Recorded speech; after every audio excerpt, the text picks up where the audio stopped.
अभी अभी आपने जो वीडियो देखा वही भारत में उतरे रामराज का सच है।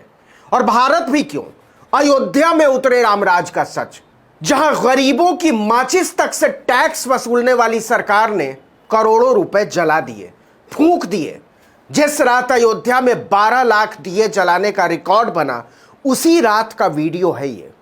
योगी आदित्यनाथ के पीठ फेरते ही सरकारी अनुष्ठान के बाद रामराज के चाबुक से उधड़ी हुई पीठ वाले गरीब फटेहाल लोग सरयू तट पर उमड़ आए थे।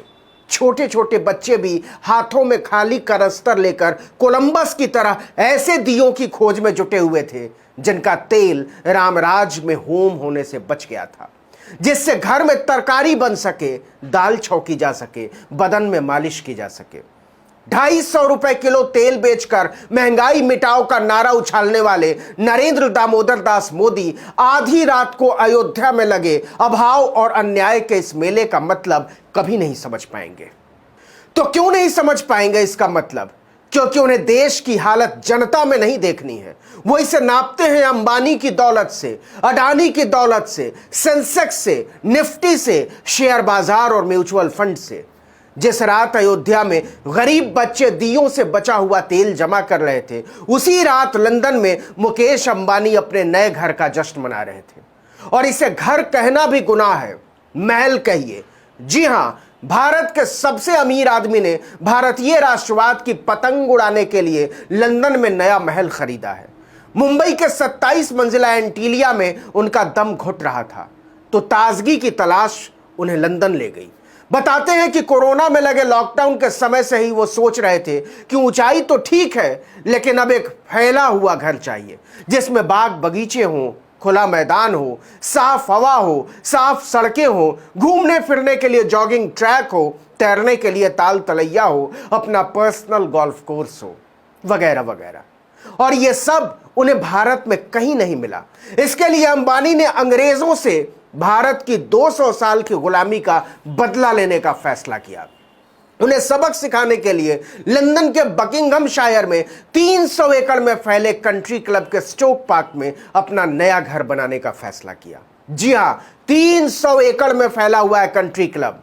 बताते हैं कि इसके लिए अंबानी ने पूरे 592 करोड़ रुपए चुकाए हैं।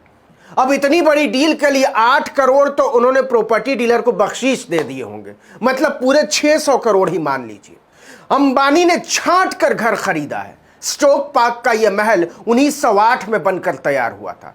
तब वहां लंदन के एक रईस रहा करते थे, लेकिन बाद में वो एक लग्जरी होटल में तब्दील हो गया, जहां एक कमरे में एक रात बिताने का किराया 1.25 लाख रुपए हुआ करता था। ऐसे 49 कमरों में अब अकेले अंबानी का परिवार रहेगा।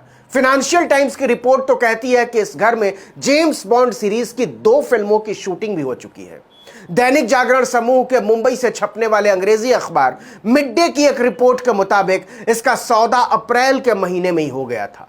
मतलब भारत में कोरोना की दूसरी लहर जब चल रही थी, पूरी दुनिया ठप पड़ी हुई थी, तब अंबानी नए महल की खोज कर रहे थे।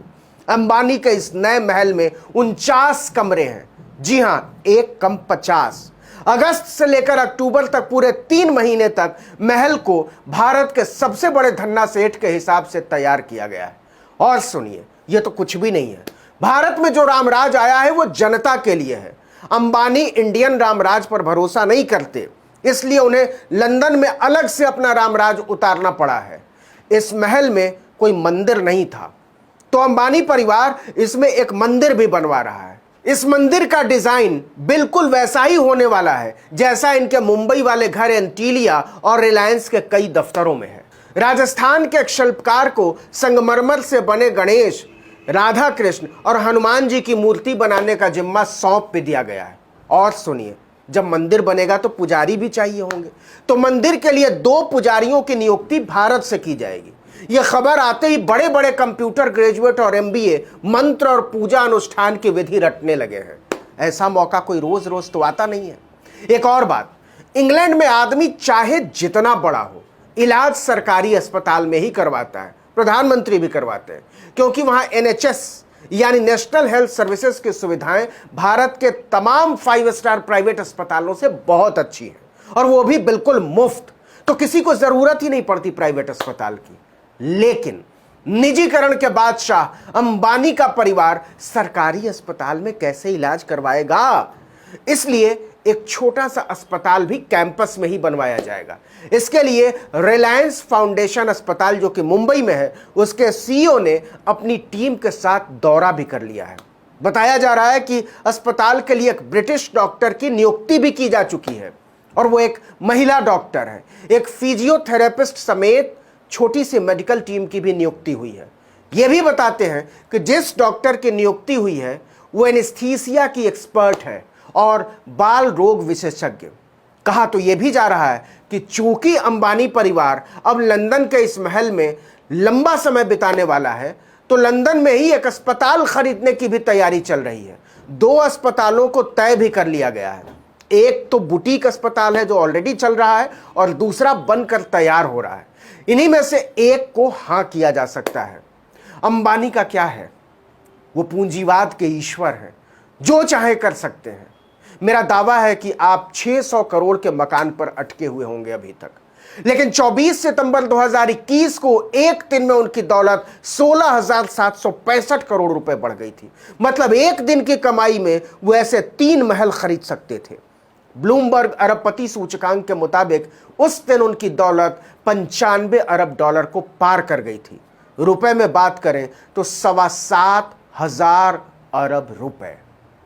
अब मोदी जी ने रामराज का जो सपना दिखाया है उसमें आम आदमी की स्थिति को देख लीजिए। 10 मिनट की मौज पर 50 लाख रुपए का तेल जला देने वाली सरकार के राज में गरीब लोग खाना बनाने के लिए उसी घाट पर जला हुआ तेल जमा करते नजर आते हैं। 250 रुपए लीटर बिकते सरसों तेल के जमाने में अगर दिवाली की आधी रात को उन्हें 4 दियों का बचा हुआ तेल मिल जाए तो उनके चेहरों के दीप जल उठते हैं। उन्हें कोई मतलब नहीं आपके उछलते हुए सेंसेक्स और बहते हुए निफ्टी से। आप तो यही बता दीजिए कि दियों का तेल जमा करते देश में 1000 रुपए का रसोई गैस आप किसके लिए बेच रहे हैं मोदी जी?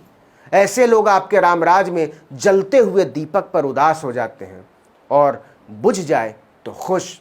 जलते हुए दियों की रोशनी इन्हें चढ़ाती है और बुझे हुए दियों का तेल इस बात की उम्मीद जगा देता है कि दिवाली की रात उनकी भी दाल में अम्मा छौंक लगा देगी। आप भी बता दीजिए, इस पर ताली पीटनी है या उदास होना है? इस वीडियो